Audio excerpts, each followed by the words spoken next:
नमस्कार मंडळी, मराठी बातमी यूट्यूब चॅनलवर तुमचं पुन्हा एकदा खूप खूप स्वागत आहे।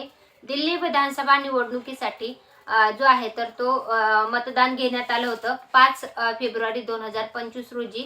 दिल्लीच्या 69 जागांसाठी जे आहे ते मतदान झालं होतं आणि 8 फेब्रुवारी 2025 ला दिल्ली विधानसभा निवडणुकीचा निकाल जो आहे तर तो लागलेला आहे आणि या निकालामध्ये बीजेपीला एकूण 70 पैकी 47 जागावर विजय मिळवता आलेला आहे आणि आप म्हणजे अरविंद केजरीवाल यांचा आम आदमी पक्ष हा जो आहे त्यांना 23 जागावर जे आहे तर विजय मिळवता आलेला आहे आणि मोठ्या आघाडीसोबत बीजेपी जे आहे दिल्ली काबीज केली आहे असं म्हणायला काही हरकत नाही आणि काँग्रेसला इथं एकूण 0 जागावर जे आहे ती निवड झालेली आहे। म्हणजे काँग्रेसची एकही जागा जी आहे तर ती आलेली नाहीये। दिल्ली विधानसभा निकालानंतर भाजपचे नेते आनंदोत्सव साजरा करत आहेत।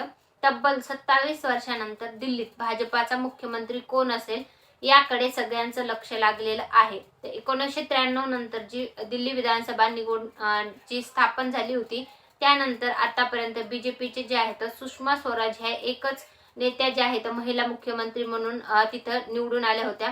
त्यानंतर आता दिल्ली विधानसभाच्या 69 जागासाठी झालेल्या मतदान भाजप सत्तेत आलेला आहे आणि भाजप जे आहे तर आता येणाऱ्या काळामध्ये बीजेपीचा मुख्यमंत्रीचा चेहरा कोण असणार आहे ते पाहणं महत्त्वाचं ठरणार आहे।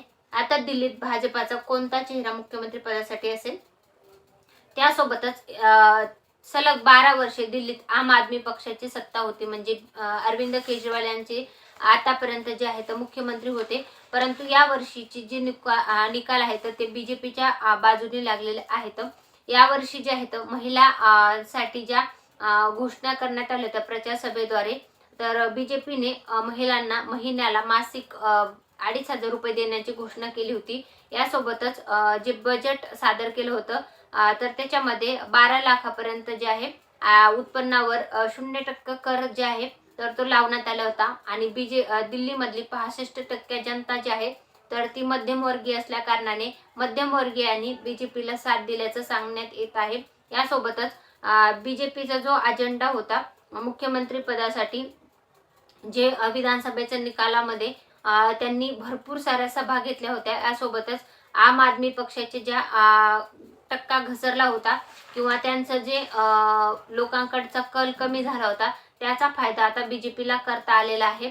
तर 2013 मध्ये बीजेपीच्या 31 आम आदमी पक्षाच्या 28 आणि काँग्रेसच्या 8 अशा जागा निवडून आल्या होत्या।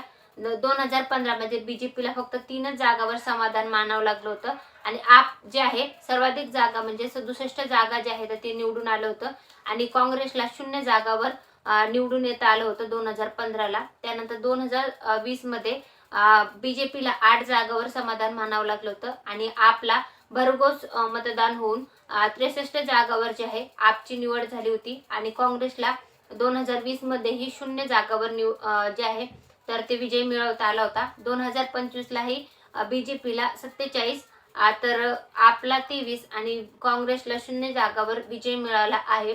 परंतु 2025 च्या निकालामध्ये आप म्हणजे आम आदमी पक्ष हा जो पक्ष आहे याला मागे टाकून बीजेपी जे आहे 47 जागावर निवडून आलेला आहे आणि बीजेपीची सत्ता आता दिल्लीमध्ये आलेली आहे असं म्हणायला काही हरकत नाही। आता बीजेपीचा कोणता चेहरा मुख्यमंत्री पदासाठी पुढे असेल ते पाहणं महत्त्वाचं ठरणार आहे। तर ही होती दिल्ली विधानसभा निवडणुका संदर्भातली थोडक्यात माहिती। ही तुम्हाला माहिती आवडली असेल तर व्हिडिओला नक्की लाईक करा। अशाच नवनवीन माहितीपूर्ण व्हिडिओ पाहण्यासाठी आपल्या चॅनलला सबस्क्राईब करा व तुमच्या फॅमिली फ्रेंड्स सोबत आपल्या चॅनलच्या लिंकला नक्की शेअर करा आणि तुमचे काही सजेशन असेल तर कमेंटमध्ये नक्की कळवा। धन्यवाद।